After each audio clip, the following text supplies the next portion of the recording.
Bonjour à tous, on se retrouve aujourd'hui pour une petite vidéo qui est due au fait que Conquest vient de sortir donc ces socles et stands, comme vous pouvez le voir, qui sont des socles et des stands avec des emplacements prévus pour recevoir des aimants. Il se trouve que moi ça fait un bout de temps que j'ai fait des stands qui avaient des trous pour mettre des aimants, et j'ai donc mis au point une technique qui permet de mettre les aimants sans se tromper sur le sens, que je vais vous partager avec vous, puisqu'en fait, parmi les discussions qu'on a, apparemment, la polarité, c'est un problème qu'on rencontre régulièrement. Alors, la première chose, moi j'ai pas les bons aimants, comme vous pouvez le voir, en fait, j'ai des 5 mm par 1 mm, c'est un poil trop épais. Vous allez voir, après je vous montrerai l'impact que ça va avoir.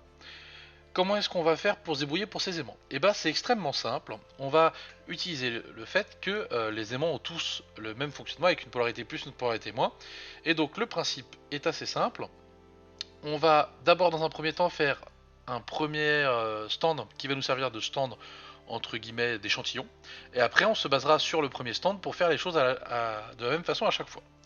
La technique est assez simple, comme vous pouvez le voir. Alors, là, moi j'ai fait une première fois. Vous, la première fois que vous le faites, vous arrivez et vous collez ici un aimant.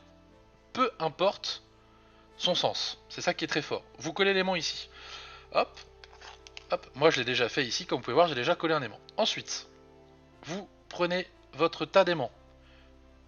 Hop, vous venez retourner votre stand et vous essayez de l'aimanter. Là, je suis dans le mauvais sens. Hop, là, je suis donc dans le bon sens. Une fois que c'est fait, je prends un socle. Je viens le poser ici et je mets un aimant. Pendant ce temps-là, je prépare ma colle. J'ouvre ma colle.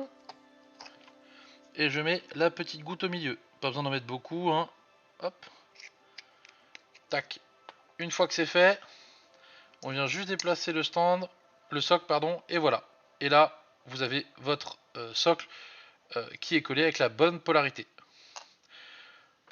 Hop, comme vous pouvez le voir, si je me remets dans la même position, j'ai donc ce socle que j'ai collé auparavant, et comme vous pouvez le voir, hop, c'est donc la bonne polarité.